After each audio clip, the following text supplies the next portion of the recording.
Hashem Yitbarach, dans la suite de Shiurim qu'on fait sur le Perek Ketzal Mevachim, on est dans l'huile.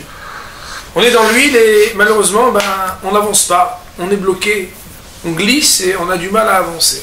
On a vu la Gemara et on va juste lire, mais cette fois-ci très rapidement, le Rashi posait une question importante à laquelle on va répondre. Le sujet de ce soir, c'est de savoir est-ce qu'un diabétique qui mange du sucre devrait prononcer une bénédiction avant de consommer un bon chocolat. La Gemara nous avait dit que Shemen Zayit, on doit faire dessus Boreprietz. Nous allons lire uniquement les Rashi, puisque nous avions dit qu'on les lirait. Il est marqué Ozuke Maazik. Rashi nous dit les gouffés, il fait du mal à son corps. Venze Achila. Et c'est pas une mangeaison, chez Tuna Bracha qui exige une bénédiction. Parce qu'à propos de la Bracha, il y a marqué Vachalta. Et bien que le verset là-bas il parle du pain ou bien des 7 espèces, comme on verra dans la Gemara, Daf Mem Dalet, mais malgré tout, on apprend de là-bas que pour pouvoir parler de Bracha, il faut parler de Achila. Or, quand on se fait du mal, on ne se fait pas une Achila. Des Tanya, parce qu'il y a une Braïta qui dit. Qu'est-ce que cette Braïta vient nous enseigner? Rachid de nous dire, de l'avoir Achila, il vient juste nous stipuler, nous signifier que ce n'est pas une Achila. Pourquoi? Parce qu'il y a marqué à chanter Shemen Shel Trouma. En réalité, ce n'est pas une Braïta, c'est une Tosefta. Qui dit que celui qui boit de l'huile de la Terouma, Beshoigeg, de manière involontaire, mais Shelem Tekeren, il paierait le capital, c'est-à-dire 100% de ce qu'il a pris. Ke-ehad mazik et haverob mamono. Comme quelqu'un qui viendrait causer un dommage à son prochain. Autrement dit, que tu en profites ou non, à partir du moment où moi tu m'enlèves ce qui m'appartient, tu payes. Mais il ne paiera pas le 5e, c'est-à-dire la taxe supplémentaire qui est de 120%, c'est que le 20% supplémentaire, c'est des Gabé Chomesh Achilati, parce que si tu l'as mangé, à propos de ce 5e là supplémentaire, c'est marqué, il faut l'avoir mangé. Pourquoi? Parce que de prendre les guillemets marqué, et l'homme qui mangera, Koidesh, on parle ici de la Trouma, Bishkeka de manière involontaire. Prat le Mazik, ça vient donc faire exception à Mazik, c'est-à-dire celui qui, au lieu de manger, se porte préjudice. Allez, des pâtes, la Gemara dit, puisque c'est impossible de dire qu'on parle d'un cas où il le boit, la petite canette de chasse de Shemen Zayit, alors on dit qu'il a pris avec du pain. Il allez des pâtes, Mishum Liftan, qui vient, il trempe le pain dans l'huile.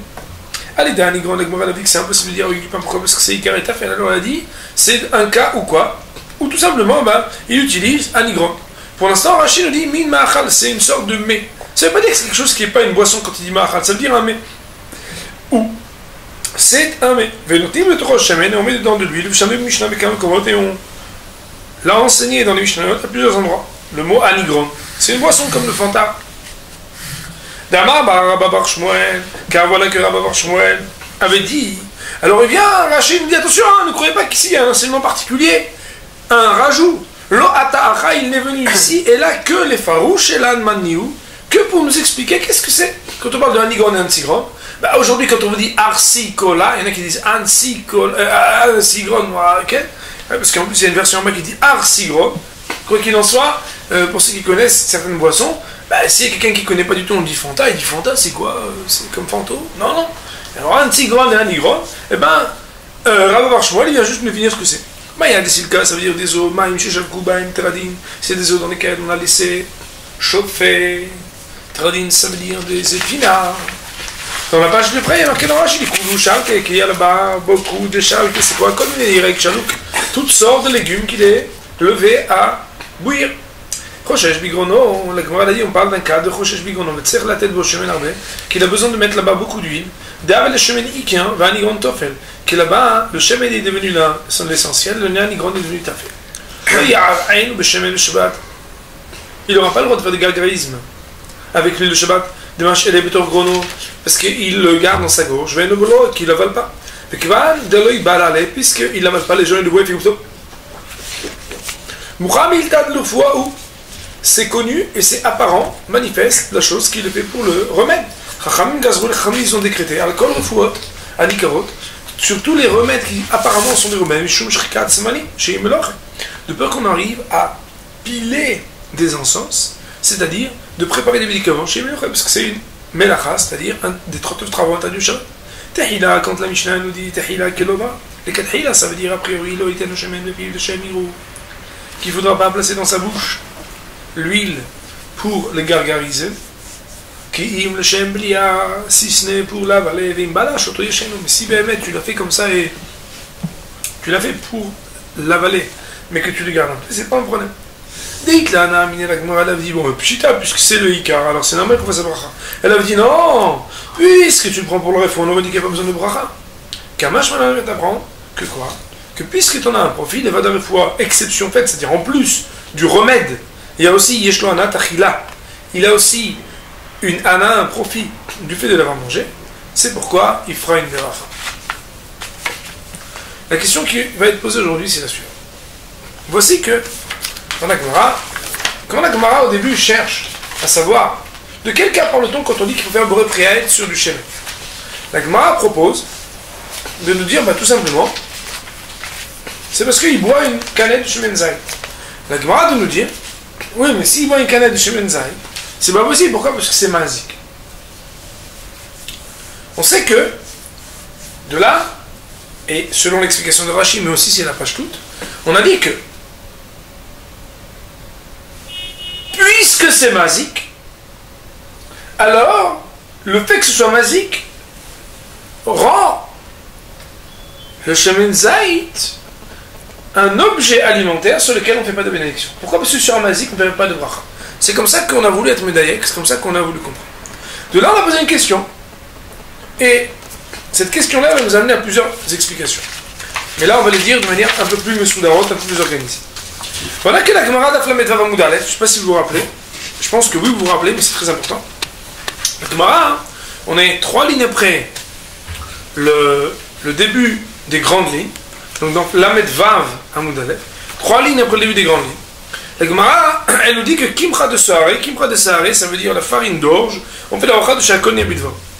La Gemara, elle dit Aval Kimcha de Saharé, Oil de Kache les Koukiani, l'olibricha les klal.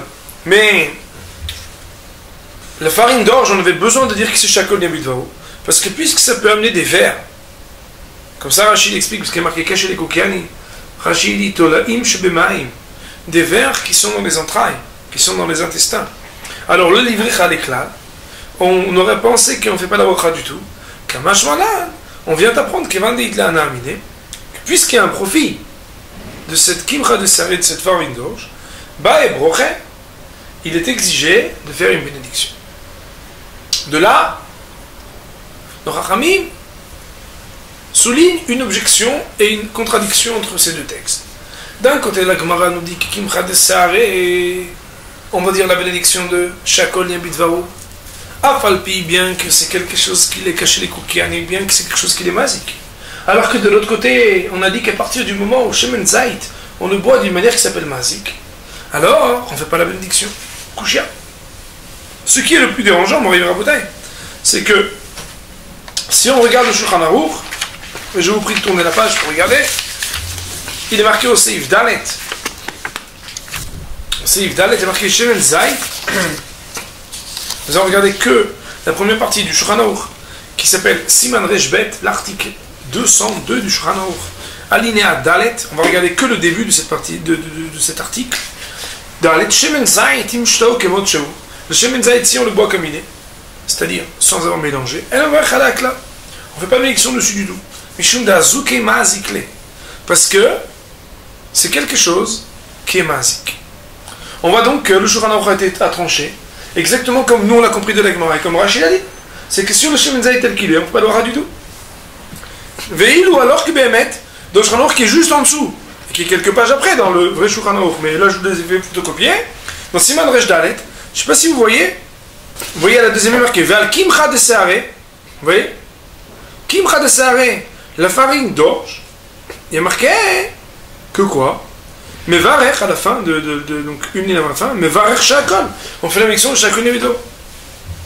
Le Mishnah a le droit de dire là-bas, sur cet article du Shulchan Aruch, sur cette ligne, et bien que c'est caché le Tolaïm, bien qu'on aurait pensé que, parce que c'est caché le Tolaïm, parce que ça amène des vers, alors on n'aurait pas fait la bénédiction, mais puisque Béhémet, il a un profit, alors, ça nous apprend que Baébrach, exactement comme la Gemara le dit.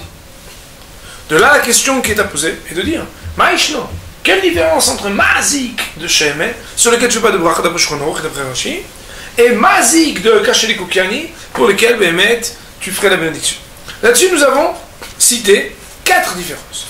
La première différence, c'est l'immédiateté du dommage causé par lui contre le fait que cacher les koukiani, c'est quelque chose qui met du temps à passer. Deuxièmement, nous avons dit que mazik, c'est un terme qui est englobant, makif. Mazik, ça veut dire quelque chose qui cause dommage. Alors que cacher les koukiani, c'est localement quelque chose qui est mauvais pour les vers des entrailles. Sous-entendu, pas pour le reste. Troisième différence qui est ramenée, c'est que enon ene, lorsque on prend de l'huile d'olive, on n'a pas du tout de hana'a. Alors que dans la farine d'orge, il y aurait un quelconque profit, un moindre profit. Mais même sur ce petit route-là, cette différence-là, elle est un peu difficile. Pourquoi? Parce que nous, on a toujours l'impression que c'est meilleur de prendre une petite cuillère d'huile d'olive que de prendre un petit peu de farine d'orge. Donc sur cette réponse-là, on a un petit peu de mal. Dernière, quatrième, parce qu'on peut peut-être réfléchir et trouver d'autres différences, mais une autre différence qui est fondamentale aussi, c'est ce qu'on avait dit, je ne sais pas si vous vous rappelez, c'était un jour où on n'avait pas tellement enregistré, parce qu'on n'était pas tous en forme, en tout cas pour ma part, on avait dit qu'il y a une différence entre mazik et le lachon de cacher les koukiani. La lachon de cacher, c'est dur pour quelque chose, c'est quelque chose qui dit que cela peut amener, probablement. C'est probable, mais c'est pas quelque chose qui est certain. Alors que le fait de dire mazik ou, d'appeler quelqu'un mazik, de dire que cet objet-là c'est mazik, c'est quelque chose qui donne une certaine, on va dire, certitude. Et cela donc fait la différence. De là, dans Rivera Botaï, il sortirait qu'il y a 2 types de dinim. Il y a mazik pour lequel on ne fait pas de bénédiction, et il y a un mazik pour lequel on fait oui une bénédiction. Shemen, on ne fait pas de bénédiction, alors que Kimra de Savin, on fait une bénédiction. Alors là, on va devoir poser une question qui est très importante. La question qui est posée est la suivante. Il est marqué dans la Bardo Vakama que si un bonhomme, il vole un CA de Hittim, une quantité de blé, et qu'après, il le moue, et il en fait du pain, et il vient, et dit, chérie, je vais faire un étilat, pour faire la bracha. La Gemara nous dit que même s'il a fait chinouille, et un jour quand on étudiera Meroubé, on saura que chinouille, ça veut dire chinouille reshoot, c'est-à-dire qu'il en a une propriété certaine, prononcer la bénédiction, ce sera interdit. Pourquoi? Parce que il y a des cas où, lorsque l'on casse le pain pour prononcer des bénédictions, c'est comme si Dieu préserve, on s'adressait à Dieu pour le contraire que la bénédiction. Comment? Pourquoi? Ben tout simplement, c'est parce que l'objet sur lequel on veut prononcer la bénédiction, c'est un objet qui a servi pour une avera, un moraï vera botaï. Cela va être aussi le cas pour certaines lois et certains dynimes concernant par exemple le loulav, qui lorsqu'il aura été volé, même s'il y aura eu un chinouille, eh bien on ne pourra pas utiliser s'il a été volé. Pourquoi? Parce que mitzvah ba avera. Chaque chose qui a été utilisée ou qui sert, en particulier quand c'est au moment même où je veux l'utiliser pour une mitzvah, que je l'utilise aussi pour une avera, impossible de l'utiliser pour la mitzvah. Alors, la question qui va être la nôtre, c'est de se dire, mais, sauf que le savant, en fin de compte, quand on utilise quelque chose qui est mazik, si un homme utilise quelque chose qui est mazik pour son propre corps, et qu'il est marqué d'un côté, Vinishmartem, Meot, Nefjoterem, et de l'autre, les Nefjoterem, et de l'autre, il est marqué aussi, Vahaibaem, Veloshi Amudbaem, qu'il faut préserver sa vie, son corps et sa vitalité dans ses actes de tous les jours. Alors, qu'en serait-il pour quelqu'un qui mangerait quelque chose qui est nuisible? Eh bien, la réponse, elle est tchouta. C'est que quand il s'agit de Shemen Zait, et que ça s'appelle nuisible, c'est-à-dire, cet aliment tue, alors c'est marqué Meforach que on ne fait pas la bénédiction, parce que c'est le din de Shranor Siman Reshbet concernant le Shemen.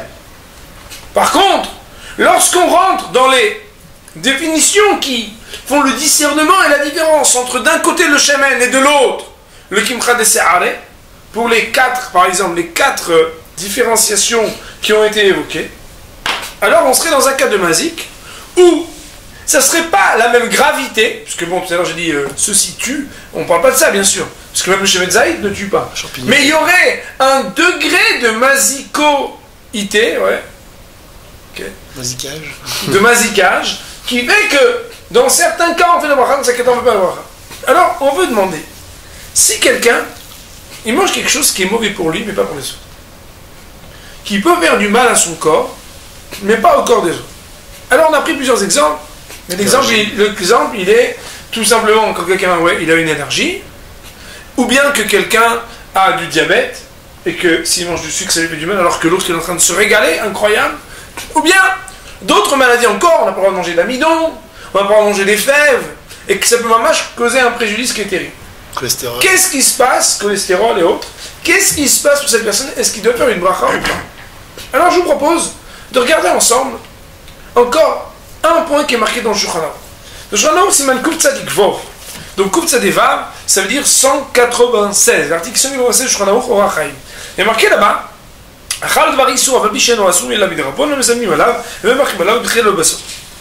un bonhomme qui mange quelque chose d'interdit, il doit ni faire une élection avant, ni faire une élection après. Or, est-ce que le fait que je sois responsable de ma bonne santé et responsable de la manière avec laquelle je me nourris vis-à-vis d'Akadosh Baruch Hu, parce que je suis dépositaire et pas maître de moi-même, à honorer et à respecter la dignité de ce que mon corps et mon âme me sont prêtés pour essayer d'accomplir la volonté d'Akadosh Baruch Hu. Lorsque je fais offense, même une offense mesurée à mon corps, en quoi cela rentre ou non dans la définition de Shemen Zay, qui s'appelle Mazik, sur lequel on ne fait pas de bracha, Kimcha de Seare, sur lequel on fait oui, bracha de Shachanil Barou, malgré le fait que c'est caché les Koukiani et que cela peut porter atteinte à ce que mes entrailles ne soient pas en bonne santé, puisque je puisse avoir à cause de ça des vers, et en quoi cela rentre ou non dans la définition qui est marquée dans le Shulchan Aruch, que c'est d'avoir assour, quelque chose qui est proscrit et interdit, sur lequel le Shulchan Aruch nous dit qu'on ne fait pas de bénédiction. Nos amis ont dit plus ou moins les éléments qui sont rapportés dans les poskim. Il existe sur ce sujet une réflexion qui fait la différence entre un objet qui porte d'être un chefza chez le mazik, un objet qui porte atteinte, un objet du dommage. Autrement dit, indépendamment de mon rapport relatif à l'objet, l'objet est un objet nocif, sur lequel il est tout à fait convenable et normal de marquer c'est un objet qui est dangereux, ou bien tout excès, comme par exemple sur l'alcool, tout excès, consommé avec modération, ça peut être dangereux, ça peut être... Et il existe d'autres choses qui, elles, sont un rapport entre l'objet et celui qui le consomme.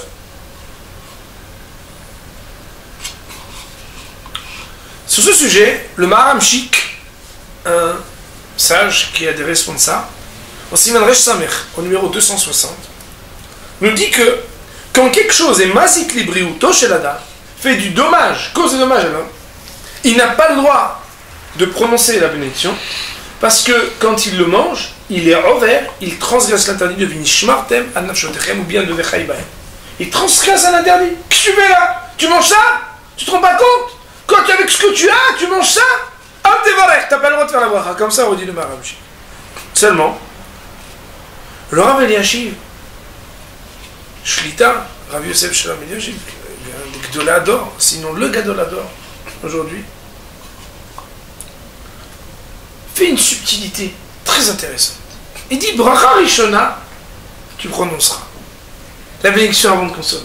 Mais Bracha Acharona, qui est une bénédiction qui dépend de la mesure que tu as mangée, puisque la Bracha Acharona on l'a fait que sur un shi'ur, là tu la feras pas. Pourquoi? Parce que goûter quand tu goûtes, dans la plupart des cas dont on parle, le fait de juste goûter, c'est pas quelque chose qui engage, soit immédiatement, soit globalement, soit les différents hilukim qu'on a cités tout à l'heure, différentes subtilités qu'on a citées tout à l'heure, qui ne t'engagent pas. Aussi, quand tu le prends, tu peux pas dire qu'en Bracha Rishona, ça s'appelle un soupon mazik, que tu n'es pas né. Or, toute la raison pour laquelle on n'est pas mévarach sur le shemen, d'après le Shulchan Aruch, c'est parce que quand la Gemara a dit mazik, elle veut dire mazik, velo nene bichlal. Le fait qu'on dise mazik, c'est dire qu'il n'y a pas du tout de hana. Mais quand tu goûtes alors tu es né. J'ai rien à voir avec le Weight Watcher qui dit qu'il faut toujours goûter, mais une toute petite quantité, même si Béhémet, normalement on doit s'abstenir, mais vous pouvez prendre un petit carré de chocolat contre le... Ouais. Alors, vous demandez la frustration. Je suis pas en train de dire, je suis en train de dire en tout cas que le Rav nous dit ici, puisqu'il y a une quantité en deçà de laquelle c'est très rare qu'il y ait des maladies de réaction immédiate, comme Béhémet de réaction immédiate, il serait d'accord avec le Maramchik. Mais quand ça demande un petit shi'ur, une certaine quantité, bracha rishona on fait, bracha acharona on fait. L'alchol maaseh il ressortirait que, pour un diabétique, ou bien pour quelqu'un qui a une allergie, il faudrait mesurer.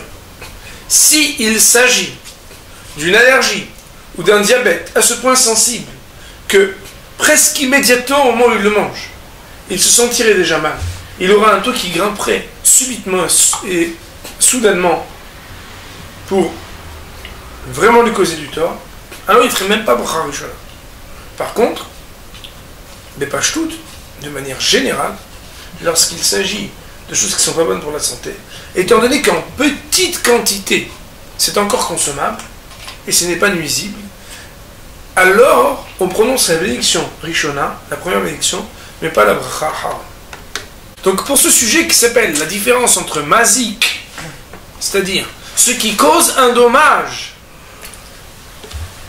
et pour lequel on fait une bénédiction, et ce qui cause un dommage et on ne fait pas de bénédiction, on peut dire que nous avons terminé ce sujet. Baruch Adonai Le'olam, Amen.